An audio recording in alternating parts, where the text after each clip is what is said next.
So when we talk about the plan of God, what's his purpose? Where are we moving? And why is he doing all of this?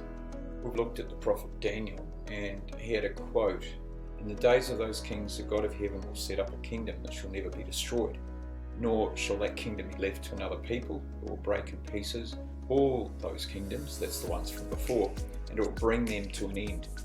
It'll stand forever."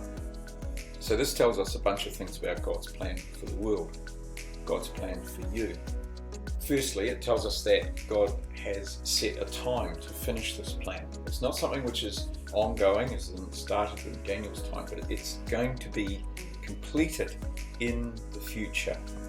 Secondly, the author of it all is God, the God of heaven.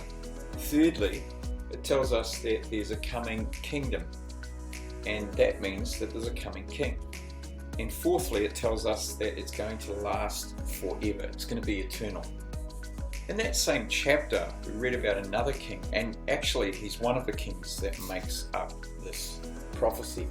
And this king, he's known historically as Nebuchadnezzar. He had an idea that his kingdom would last forever. But then he dreamed about a huge statue of 4 metals. Each one of these, we're told later, represented a world empire. Daniel actually gives him the interpretation in the same chapter. Finally, there's feet of this image that Nebuchadnezzar dreamed about. And these feet are a mixture of iron and clay. So that's representative of today. Today we see weak and strong, and out of nowhere in Nebuchadnezzar's image comes a stone and it smashes the whole thing to powder, and then it's blown away. This is a prophecy about Jesus Christ.